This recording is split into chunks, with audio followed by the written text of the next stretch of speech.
Sarah. I was just recently married, and when I say recent, I mean in May. So the fact that I am in my 40s, and I'll just tell you it's 44, so I'm not going to be shy about that. And that I got married is a long story. And I'll just tell you bits and bits of it. But how did I get to this place is truly, I think, a miracle in my life. And I'll start out by saying that as a young child, I grew up in California. I have very liberal, hippie type parents who are not super hippie, but hippie enough to have found each other on the East Coast and moved to California to start a new life and explore, the West and feel like it had a lot of freedom and opportunities. And so I was born into this family, and I have two sisters, and the first one came 3 years later, and the second one 13 years later. And growing up, I'd say that my family was pretty just happy and good and loving, and I have very, very positive memories of my childhood, and I feel like this is very fortunate. But for some reason, there's some little glitch in my system and a little glitch in my beingness that makes me unable to control the way I eat.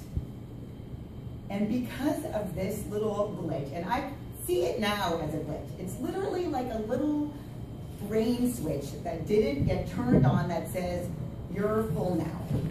It says, keep on eating. And the more I eat, it says, keep on eating some more. And it keeps saying, keep on eating. And there's never really that stopping mechanism that I think most people have in this world.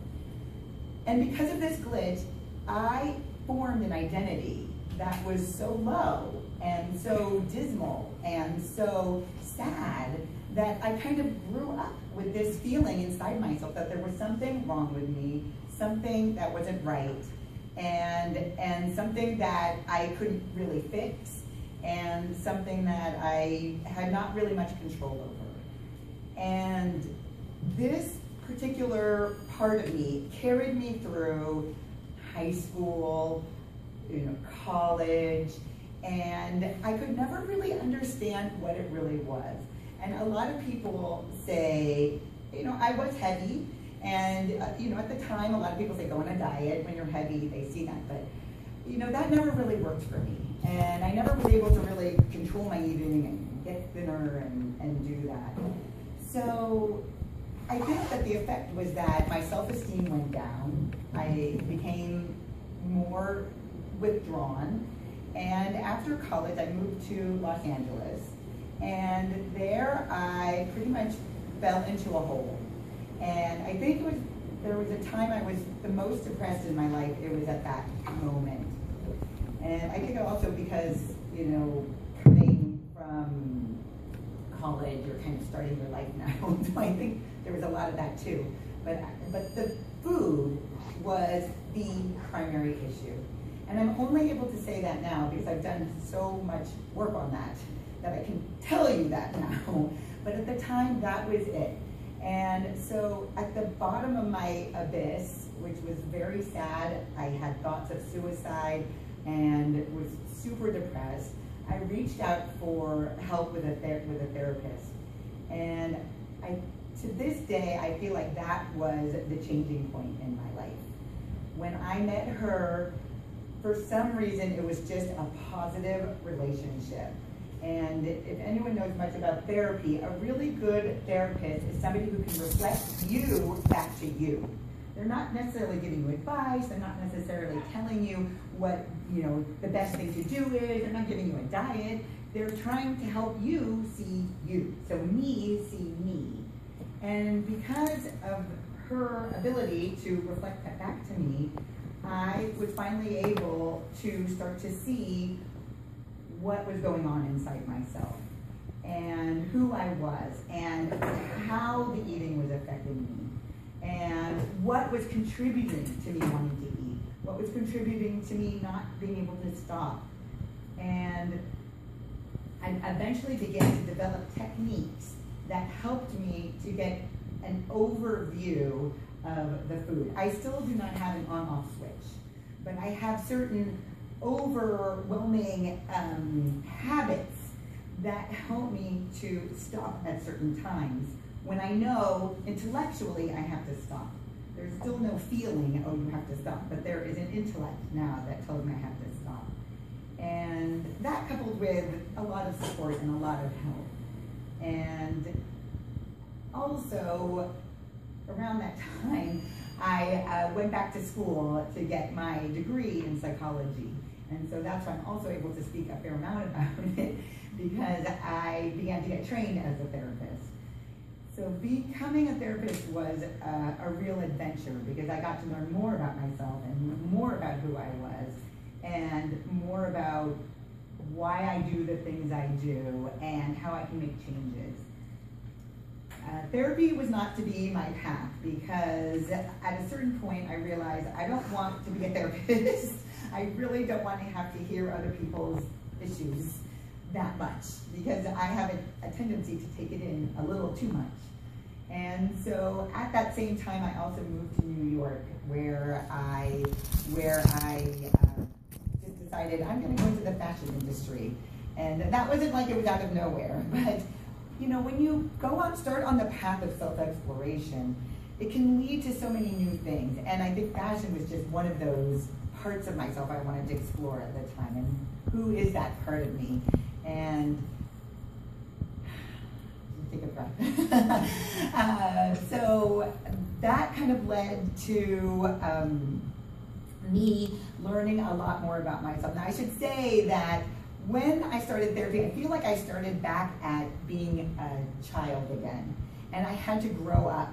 And this time kind of relearn everything from a new vantage point inside myself, to find out who I was and to kind of re-examine all the things in my life instead of terrible things that happened, or not terrible things, but just hurtful things that had happened, like being teased as a kid by kids. Instead of feeling like, oh, there's something wrong with me, but looking at that and seeing, oh, I was really hurt and I was really sad, and I can feel that now. I can let that be in me. I don't have to push that away anymore. I can take that in and know that that's okay. That's who I am. That's part of my experience. And then those issues or those moments didn't have those same power to affect me and to make me do things or change the way I saw things. And so I feel like that therapy really just helped me to become who I was. And part of that was also in relationships. And I had a lot of very successful relationships. I had 4 very successful relationships. But none of them were the kind that were long-term. And we just don't know that when we go into it. I mean, they weren't long-term when I was in them. 4 years, 7 years, 3 years are pretty long-term. But they weren't the kind that were going to lead to marriage, and they weren't really with the right person.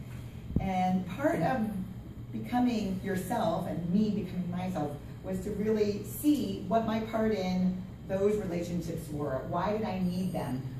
Why did I have to have those relationships, and where could they take me to the next level, and what could I learn from each one so that I wouldn't necessarily have to repeat it? And I think with the last one, it was by far the relationship, the one I have right now, was by far the relationship with the least amount of thought, the least amount of self-analysis, the least amount of, gosh, is this the right person for me? This was the most, I think, intuitively inspired relationship. And I think that's why I am now married.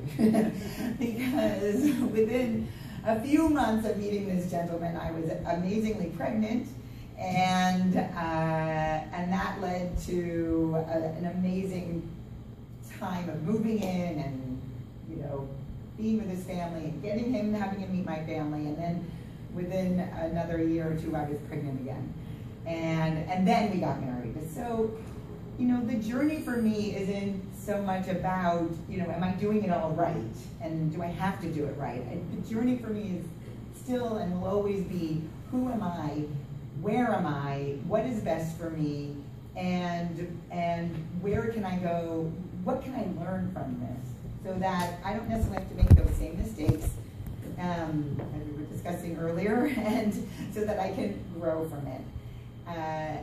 Just to wrap up, learning so much about myself and learning so much about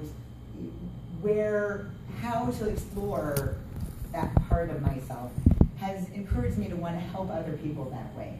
And that's why I really am valuing coming to Toastmasters, so that I can learn to present that in a clearer way and in a more focused way, and be able to share that with other people and really give that back to other people.